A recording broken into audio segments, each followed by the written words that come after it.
c'est Chloé. Vous me dites tout le temps que vous aimeriez que je m'ouvre un peu plus à vous et que je parle un peu plus de ma vie. Donc, je vais faire un matcha talk aujourd'hui. Je vais préparer mon matcha et répondre à vos questions que vous m'avez posées sur Instagram en le buvant, en mode chit-chat, on parle entre copines. Première étape, préparation du matcha. J'ai racheté mon matcha cérémonie de chez Anatae. C'est vraiment le meilleur. Vous êtes beaucoup à me dire que vous adorez mes vidéos, mais que vous aimeriez bien que je m'ouvre un peu plus sur ma vie et me connaître davantage. C'est pour ça que je me suis dit que le matcha talk, que c'était un bon format. Comme ça, je peux répondre à vos questions et vous faire un peu une update sur ma vie. Parce que j'adore partager sur les réseaux sociaux, mais c'est vrai que parfois je suis un peu mal à l'aise de parler de ma vie personnelle. Mais une fois de temps en temps, ça peut être cool de répondre aux questions qui reviennent le plus souvent. Par contre, j'ai vraiment des tout petits yeux, ça se voit que je suis très fatiguée, c'est parce que je suis super anxieuse en ce moment. Assez blablaté, première question, c'est parti! J'ai 24 ans et je vais avoir 25 ans dans moins de 2 mois, le 28 décembre plus exactement. Et mon anniversaire de mes 25 ans, je le vis vachement mal. Je sais pas pourquoi, parce que objectivement, je sais qu'à 25 ans, on est encore jeune, mais en fait, je m'imaginais ma vie à 25 ans quand j'avais 15 ou 16 ans et je pensais pas que ce serait la vie que j'ai actuellement. Du coup, j'ai un peu l'impression d'avoir raté beaucoup de choses. C'est pour ça que cet âge, il me fait un peu peur et ça me stresse beaucoup. Du coup, j'ai même pas envie de fêter mon anniversaire cette année parce que vraiment, dès que je pense au fait que je vais avoir 25 ans, je suis en grosse déprime. Je mesure 1m74 et dès que je croise des abonnés dans la rue, tout le monde pense que je suis toute petite alors que je suis pas une girafe, je suis pas immense, mais 1m74 c'est déjà assez grand et tout le monde me voit toute petite, c'est trop marrant. Le lait de coco ça va pas super bien avec le matcha au final. Je suis un peu déçue. Alors, comment je me suis lancée sur les réseaux sociaux, c'est une question qui revient tout le temps. Alors, pour vous expliquer depuis la genèse, je suis sur les réseaux depuis très longtemps, depuis que j'ai peut-être 17 ans. J'avais un compte où je partageais avec mes chevaux, où je partageais mes concours, etc. Et c'est un compte où j'ai eu pas mal d'abonnés assez rapidement parce que c'était vraiment les débuts d'Instagram. Ensuite, sur ce compte, j'ai partagé un peu plus ma vie privée, etc. en même temps. Ce compte a été piraté et j'ai jamais pu le récupérer. Après, j'en ai eu un peu marre et j'ai voulu passer à autre chose et arrêter les réseaux sociaux. Puis est venu janvier 2022. À cette période-là, j'aurais dû partir en échange à l'étranger dans le cadre de mes études. Sauf que je ne suis pas partie à cause du Covid. Et du coup, j'avais beaucoup de temps libre parce que j'avais mes cours en ligne et je travaillais à mi-temps dans une banque. En soi, j'avais quand même beaucoup de temps pour moi et je cherchais quelque chose pour m'occuper. Et j'ai toujours été passionnée de mode, de maroquinerie. J'en ai toujours parlé à tous mes potes. Et je me suis dit, pourquoi pas partager cette passion-là sur les réseaux et notamment sur TikTok parce que c'était vraiment le réseau du moment. Et en plus, je savais que 6 mois après, j'allais devoir chercher un stage de césure. Je savais que j'avais envie de travailler dans la communication, les réseaux sociaux, le digital. Donc je me suis dit que de me lancer sur TikTok et de créer du contenu sur cette plateforme, ça allait m'aider à trouver un stage dans ce domaine. Du coup, janvier 2022, j'ai créé mon compte TikTok et comme j'avais pas mal de temps, je publiais genre 3 à 4 vidéos par jour. Vraiment, j'arrêtais pas. Et c'est comme ça que les choses se sont lancées. Après, j'ai essayé de prendre Instagram un peu plus au sérieux. Puis, je me suis dit, pourquoi pas YouTube? Et voilà, me voici. Donc, si on prend vraiment les débuts, j'ai commencé les réseaux sociaux quand j'avais genre 17 ans. Mais sur ce compte-là, en parlant de mode, de luxe, de maroquinerie, ça fait un peu moins de 2 ans. Dans le même thème, on me demande un point positif et un point négatif à être sur les réseaux sociaux. Point positif, il y en a énormément, hein. Forcément, je ferais pas ça s'il y avait que du négatif. Mais c'est que déjà, ça m'a apporté des opportunités de malade. Pour trouver mes stages et mon alternance, ça m'a beaucoup aidé parce que quand tu as une communauté sur les réseaux et que tu veux travailler dans la communication, dans le digital, dans les relations presse et l'influence, forcément, ça aide. En plus, j'ai développé des compétences que j'aurais jamais développées sans ça. Je sais faire du montage vidéo, je sais faire de la négociation avec des marques, je sais faire un kit média et ça, sans les réseaux, j'aurais jamais appris à le faire clairement. Autre point positif, c'est les opportunités avec les marques. Je reçois pas mal de choses gratuitement, j'ai des collabs avec des marques incroyables et ça c'est une super chance, j'en suis consciente. Ma communauté, le soutien que ça m'apporte, c'est aussi un giga point positif. Dès qu'il m'arrive quelque chose, que j'ai un coup de moins bien, vous êtes là, vous me remontez le moral, je vois vos messages adorables et ça fait trop plaisir. Et concernant les points négatifs, le plus gros, c'est vraiment le jugement des gens parfois et les commentaires négatifs qui sont vraiment injustifiés. Les commentaires constructifs, c'est important et je les prends en compte. Mais parfois, il y a vraiment des commentaires ultra déplacés et quand t'es un peu de mauvaise humeur ou déjà un peu anxieuse, ça fait vachement mal de voir ça. Et deuxième point négatif, mais qui n'en est pas vraiment un, c'est que ça prend un temps de malade. Moi, les réseaux sociaux, c'est pas mon travail. Je suis en alternance et j'ai les cours. Donc les réseaux, je fais ça le week-end et le matin avant le boulot et le soir en rentrant. Du coup, j'ai presque plus de vie sociable, j'ai beaucoup moins de temps pour voir mes amis et je suis tout le temps super fatiguée. Parce que quand on regarde une vidéo, on se rend pas compte du temps que ça prend. Là, la vidéo YouTube que vous êtes en train de voir, ça m'aura pris 4 heures de la monter. Pareil, mes TikTok pour les filmer, ça me prend toute une après-midi. Mes looks que vous voyez en photo sur Instagram, je les prends avant d'aller au travail, donc je dois me lever 1 heure et demie plus tôt.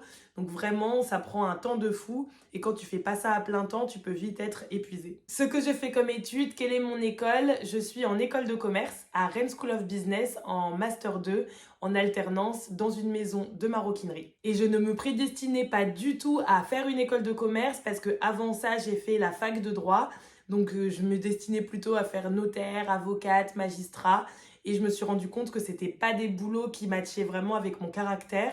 Moi, je suis d'un caractère un peu plus créatif. J'adore mettre en place des projets. Du coup, je m'épanouis beaucoup plus dans ce que je fais. As-tu des amis? Tu sembles être très seule. Je pense que ce message, il vient beaucoup du fait que je dis beaucoup que j'ai pas beaucoup de temps libre et de vie sociable parce que je passe beaucoup de temps à créer du contenu. Et aussi parce que je parle souvent de mes problèmes avec l'anxiété, que je suis très anxieuse, que je pleure tout le temps, que voilà, ma santé mentale n'est pas forcément au beau fixe. Donc pour vous rassurer, oui, j'ai des amis, bien sûr que oui. Mes amis sont extraordinaires, ils sont super bienveillants, ils sont toujours là pour moi. Je suis tellement heureuse de les avoir dans ma vie si vous saviez. Après, c'est vrai que depuis quelques mois, je me suis beaucoup renfermée sur moi-même. Je sors beaucoup moins. Parfois, quand on me propose des choses, j'ai un peu la flemme. Je préfère travailler ou rester tranquille chez moi que de voir d'autres personnes. Donc, je me suis beaucoup renfermée. Ça a des points positifs, le fait que je sois moins fatiguée, que j'ai le temps de plus me focus sur mon boulot. Mais ça a aussi des points négatifs parce que parfois, j'ai l'impression de rater des choses avec mes amis. Donc voilà, je sais que je me suis renfermée et je sais que ça vient aussi de ce truc d'anxiété. C'est que plus ça va, plus je fais de l'anxiété sociale. Même quand je me retrouve avec des personnes que je connais pas, je suis pas à l'aise souvent. Donc oui, j'ai des amis, ils sont extraordinaires.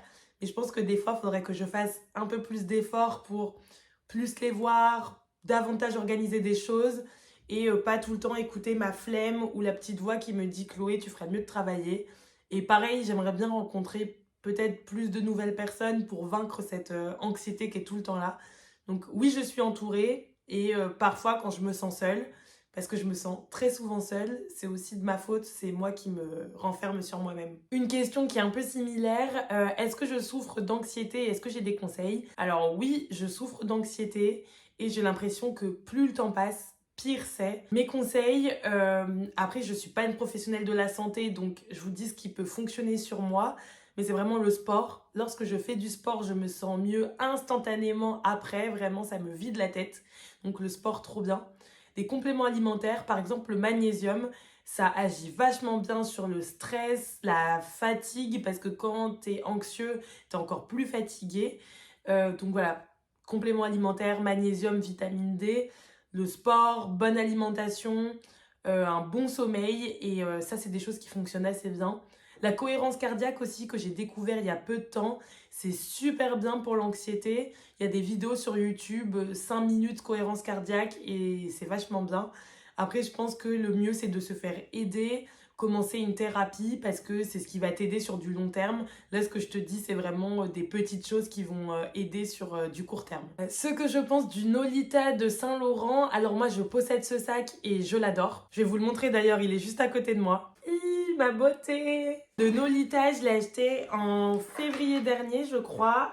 Moi, j'adore ce sac. Il est trop mignon. Il est tout petit, mais moi, j'aime vraiment beaucoup les micro bags. Je suis pas très grand sac. Là-dedans, je mets tout ce dont j'ai besoin. Je peux mettre mon porte-monnaie, mon passe Navigo, un petit gloss, mes clés et voilà, il est super bien. Et tu me dis que tu l'as acheté et que tous les bords s'abîment. Alors, c'est un sac en cuir d'agneau lisse. Du coup, forcément, c'est ultra fragile. Comme vous pouvez voir sur ce sac, vous faites une trace d'ongle ou quoi, il va vite être rayé. Donc clairement, c'est pas un sac à porter tous les jours. Donc si tu l'as porté tous les jours pendant plusieurs mois, ça peut être normal qu'il se soit abîmé. Pareil, si tu prends les transports en commun avec, quelqu'un a pu te le rayer en passant proche de toi. Mais c'est normal parce que c'est une matière délicate et c'est pas ça qui fait que le sac est de mauvaise qualité. C'est juste que c'est une matière précieuse, donc c'est délicat, donc c'est fragile. Après le mien, je vous dis, je l'ai depuis janvier ou février, je sais plus trop, et il est nickel. Pourtant, je le porte, je le porte assez souvent, mais juste quand je le porte, je fais super gaffe. Je le porte très rarement dans les transports en commun. J'ai dû le porter genre 2 fois dans le métro. Sinon, je le porte quand je prends pas les transports. J'essaie de pas le porter quand j'ai les ongles trop longs. Et voilà, il est nickel, mais il faut faire attention. C'est pas un sac de tous les jours. C'est pas un sac qu'il faut bourrer à craquer. Et faut aussi l'entretenir pour que le cuir reste souple. Comment économiser pour s'acheter du luxe? Alors ça, c'est une question que l'on me pose tout le temps, mais je ne sais jamais trop quoi répondre. Parce qu'en fait, la réponse, elle est un peu évidente. Pour économiser pour s'acheter du luxe, il faut mettre un peu de côté tous les mois. Parce qu'il y a deux choix. C'est soit tu gagnes énormément tous les mois et tu peux acheter un sac à 2000 € sans avoir besoin d'économiser. Soit tu économises, je sais pas, 50, 100, 200 € tous les mois et au bout de 1 an ou 2, tu pourras t'acheter le sac de tes rêves. Ou bien alors, tu peux demander ce sac à Noël, à ton anniversaire, tout le monde se cotise et t'offre un sac. Mais sinon, le comment économiser, en fait, c'est le propre d'un budget. Pour économiser, tu vas te dire, je vais un peu moins au restaurant. L'argent que je mettais dans les restaurants, je le mets de côté pour m'acheter une pièce de luxe. Ou bien, j'achète plus de vêtements en fast fashion. Ceux que j'achetais en fast fashion tous les mois, je le mets de côté pour du luxe. Donc voilà, c'est soit tu as des grosses rentrées d'argent et tu peux t'acheter le sac de tes rêves comme ça, soit il faut rogner sur d'autres postes de budget et économiser un peu tous les mois. Pourquoi je ne m'exprime pas sur ce qui se passe actuellement en Israël et en Palestine? Alors tout simplement parce que moi, sur mes réseaux sociaux, je parle de mode, de luxe, de maroquinerie. Je suis pas Hugo Décrypte, je parle pas de politique, d'actualité. Donc, je vois pas ce que j'aurais à dire en plus par rapport à ça. C'est pas parce que je suis sur les réseaux sociaux que je dois m'exprimer sur tout ce qui se passe partout dans le monde. Moi, je parle de mode et je suis pas là pour parler de tous les conflits à travers le monde. Une suggestion pour son premier sac de luxe. Je vais vous en faire une vidéo complète, le guide complet pour acheter son premier sac de luxe. D'ailleurs, dites-moi dans les commentaires si ça vous intéresserait de voir cette vidéo. Mais si je peux vous donner quelques petits conseils rapidement, prenez une couleur basique, comme du noir, du marron, du rouge. Et attention au blanc parce que c'est ultra salissant. Ne prenez pas un sac tendance, par pitié, prenez un sac intemporel, sinon vous risquez de le regretter lorsque le sac ne sera plus trendy. Pour vous donner un exemple, moi j'avais acheté un Dionysus de Gucci avec l'argent que j'avais économisé pour un job d'été. Ce sac il m'avait coûté super cher, genre quasiment 2000 €. Au final, il me plaisait plus lorsqu'il était plus tendance parce que j'avais fait une overdose. Je l'avais vu partout et je pouvais plus me le voir. Donc je l'ai revendu genre 700 €, j'ai perdu beaucoup d'argent. Prenez des modèles intemporels, comme ça vous n'allez pas vous en lasser. Et prenez un sac dans une matière résistante parce que le premier sac de luxe, souvent on veut le porter très souvent, donc il faut qu'il soit résistant. Par exemple, le mini Nolita de Saint-Laurent que je vous ai montré juste avant, il est peut-être un peu trop fragile pour un premier sac de luxe. Donc optez plutôt pour un cuir grainé ou bien de la toile enduite. Il y en a chez Louis Vuitton, il y en a chez Céline. Ça c'est pas mal parce que vraiment c'est ultra résistant. Et tout ce qui est cuir lisse, velours, daim, fuyez parce que c'est des sacs que vous allez abîmer en un rien de temps. La plus grande icône de mode pour moi, c'est très compliqué. J'adore Grace Kelly, elle est si chic, si élégante, j'aime beaucoup trop. Jacqueline Kennedy, pareil, une élégance, j'adore cette femme. Jane Birkin, vraiment la French girl, pareil, j'adore son style. C'est pas vraiment des femmes de ma génération,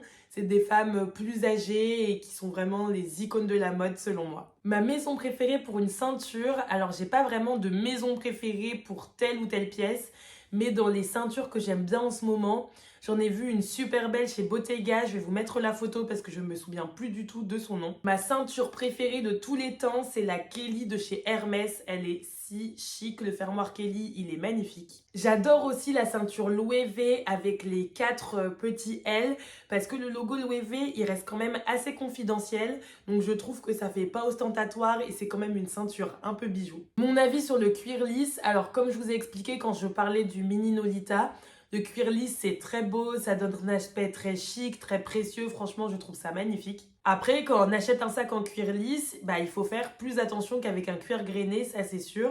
Et s'il est rayé, il faudra pas pleurer ou dire que c'est de la mauvaise qualité. C'est normal, le cuir lisse, ça se raye quand on a des ongles qui sont un peu longs. On peut faire des traces avec ses clés. Si on est dans les transports en commun et que quelqu'un nous effleure, il peut aussi rayer notre sac. Donc c'est normal, c'est un cuir qui est très beau, mais il faut faire attention. Donc si vous savez que vous n'êtes pas très soigneuse ou alors que vous prenez les transports en commun tous les jours, optez peut-être pour un sac en cuir grainé. Oui, des photos de moi à cheval, j'en ai plein forcément parce que je monte à cheval depuis plus de 15 ans. Je vais vous en mettre quelques-unes à l'écran. Mes goals de vie, bonne question. Numéro 1, c'est d'être heureuse. L'anxiété, ça me bouffe la vie. Je pleure environ 1 ou 2 fois par jour, tous les jours. Je me rends malheureuse avec beaucoup de choses alors que j'ai tout pour être heureuse et bien dans ma vie. Donc vraiment, objectif numéro 1, être heureuse. Deuxième objectif, c'est d'avoir la vie professionnelle que je veux et de très bien gagner ma vie. Et troisième objectif, c'est d'être libre parce que c'est super important. Mes goals de vie, je pense que c'est ça. L'élégance, si vous suivez Solène de l'élégance à la française ou bien Carmel, vous devez savoir qu'il y a 3 piliers. Il y a l'élégance vestimentaire, il y a tout ce qui est savoir-vivre et il y a la façon dont on va s'exprimer. Et si vous voulez en savoir plus sur l'élégance, vraiment, allez suivre Solène et Carmel, elles sont de très bons conseils. Est-ce que c'est vrai que les sacs Hermès sont moins chers en boutique qu'en seconde main? Alors oui, c'est vrai. Si vous voulez une vidéo sur le Hermès Game, comme on dit parfois, comment il faut faire pour avoir un sac et un peu la procédure, n'hésitez pas à me demander dans les commentaires, je peux vous faire cette vidéo, ça peut être assez fun. Mais oui, les sacs sont moins chers qu'en boutique que ceux que vous pouvez voir sur Vestiaire Collective ou Collector Square, tout simplement parce que ces sacs sont très convoités. Et comme c'est super difficile d'en avoir un en boutique, les personnes qui arrivent à s'en procurer un, quand ils veulent le revendre, ils vont le revendre 2 voire 3 fois le prix du magasin. D'ailleurs, sur mon compte Instagram, je vous ai fait des reels avec le prix des sacs Hermès, donc n'hésitez pas à aller voir. Mais les sacs Birkin et Kelly, c'est autour des 9 000 €, alors qu'en seconde main, il y en a à 20 000 €, voire même 30 000 €. Donc si vous arrivez à vous en procurer un en boutique, vous allez payer beaucoup moins cher qu'en seconde main, mais c'est vraiment un parcours du combattant. Bonne chance. Voilà, j'ai répondu à toutes vos petites questions et j'ai bien entamé mon petit matcha. Et je vais profiter de cette vidéo pour vous faire une petite life update. Comme je l'ai dit un peu plus tôt, là je suis dans ma dernière année d'études et je suis en alternance dans une maison de maroquinerie au marketing. À côté, vous le savez si vous regardez cette vidéo, je suis sur les réseaux sociaux, donc sur Instagram, TikTok et YouTube. D'ailleurs, n'hésitez pas à me suivre sur TikTok et sur Instagram, je vais vous saouler à force de vous demander. Mais ça me prend tellement de temps de vous créer tout ce contenu qui est distribué tous les jours gratuitement que de voir vos abonnements, vos likes et vos commentaires, ça m'aide énormément. Et n'hésitez pas non plus à mettre un like à ma vidéo YouTube et à vous abonner à ma chaîne. Donc du coup, comme je disais, je fais les réseaux sociaux en plus de mes cours et mon travail. Du coup, ça me prend un temps énorme et je vois très peu mes amis et je ne dors pas assez. Donc j'ai pris la décision de m'entourer. Je vais signer avec une agent indépendante qui va m'aider dans la négociation de mes contrats. Donc ça c'est trop cool parce que du coup comme j'ai très peu de temps, ce qui passe souvent à la trappe c'est les collaborations avec les marques. Il y a des collaborations où je prends pas le temps de négocier, donc c'est juste du gifting alors que je pourrais clairement être payée. Et il y a même des collabs que je rate parce que je réponds pas aux mails assez vite. Donc trop contente de signer avec quelqu'un qui va pouvoir s'occuper de tout ça et du coup j'aurai l'esprit plus libre. Ce que j'aimerais aussi beaucoup faire, c'est d'avoir un monteur ou une monteuse pour m'aider à monter mes vidéos pour YouTube, mes TikTok et mes Reels pour Instagram. Mais ça coûte très très cher, donc c'est pas forcément pour tout de suite. Je vais vous expliquer parce que j'ai rien à cacher et vous me connaissez, moi je suis toujours transparente. Avoir un agent, tu ne sors pas d'argent parce que l'agent, il se rémunère sur des commissions par rapport aux contrats et aux collaborations que tu as. Du coup, moi j'ai rien à débourser tous les mois, c'est juste que dès que j'aurai une commission, mon agent va prendre un pourcentage sur cette commission. Alors que si je prends un monteur ou une monteuse, c'est de l'argent que je vais sortir de ma poche tous les mois. Et je me suis déjà un peu renseignée pour monter une vidéo YouTube, c'est à peu près 150 €. Comme mon objectif c'est de sortir une vidéo YouTube toutes les semaines, ça veut dire que je dois dépenser 150 € toutes les semaines pour chaque vidéo. Sachant que j'aimerais que cette personne monte aussi mes Reels et mes TikTok, donc ça veut dire que toutes les semaines je vais dépenser 500 € pour faire du montage, ce que je peux clairement pas me permettre être à l'heure actuelle. Donc voilà, c'est dans mes objectifs pour la fin de cette année de pouvoir avoir un monteur ou une monteuse. Et c'est aussi pour ça que je vous fais les concours sur Instagram très régulièrement. D'ailleurs, au mois de novembre, le concours, ça va être 300 € de carte cadeau chez Printemps. Donc n'hésitez pas à aller vous abonner pour ne pas rater ça. Les concours Insta, je les fais déjà pour gâter l'un ou l'une d'entre vous. J'ai offert un sac Mage, un sac pollen, j'ai offert 300 € chez Zara, plein de choses et à chaque fois vous étiez ravis. Mais pour être totalement transparente, encore une fois, je l'ai fait aussi pour faire grossir ma communauté sur Instagram et pouvoir avoir plus de collaborations et monétiser mon compte Instagram parce que c'est le réseau social où tu gagnes le plus d'argent. Et en monétisant plus mon compte Instagram, je fais pas ça pour m'en mettre plein les poches, c'est pour pouvoir payer un monteur ou une monteuse pour pouvoir vous faire encore plus de contenu. Donc voilà pour les concours Insta, concours printemps dans 2 semaines. En décembre, je voulais à nouveau vous faire gagner un sac pollen parce que le concours vous a plu, mais je ne peux pas le faire malheureusement. Donc je vais soit vous offrir un sac Moon de Vanessa Bruno, un sac Zadig ou un sac Mage, je sais pas trop encore. N'hésitez pas à me dire dans les commentaires lequel vous préférez parmi les 3. Donc voilà pour la life update par rapport aux réseaux sociaux. Mon objectif pour la fin d'année, c'est vraiment 10 000 abonnés sur Instagram et 10 000 abonnés sur YouTube, même si je sais que je vais pas les obtenir avant la fin du mois de décembre. Et life update plus perso, je suis encore en train de me battre avec mes angoisses, mon anxiété, ma santé mentale qui est un peu bancale parce que c'est très dur, hein, comme j'en parle souvent. Je suis souvent en train de pleurer. Donc voilà, j'essaye de me battre avec ça. Donc je fais du sport, je prends mes compléments alimentaires, j'essaye de tout faire pour que ça aille mieux. D'ailleurs, si vous avez des conseils pour la santé mentale, n'hésitez pas à me dire, je suis preneuse. Sinon, en global, ça va, j'ai un travail qui me plaît. J'adore le contenu que je crée sur les réseaux sociaux. Discuter avec vous au quotidien, c'est vraiment un plaisir. J'ai des amis et une famille incroyable. Donc voilà, je suis super épanouie sur les réseaux, je suis trop contente. Et j'essaye d'être de plus en plus présente sur YouTube et plein de belles choses arrivent. Donc j'espère que cette vidéo un peu plus à cœur ouvert que d'habitude vous a plu. Dites-moi dans les commentaires les prochaines vidéos que vous voulez voir sur ma chaîne YouTube. Abonnez-vous, laissez un like et on se retrouve tout de suite sur Instagram ou la semaine prochaine sur YouTube.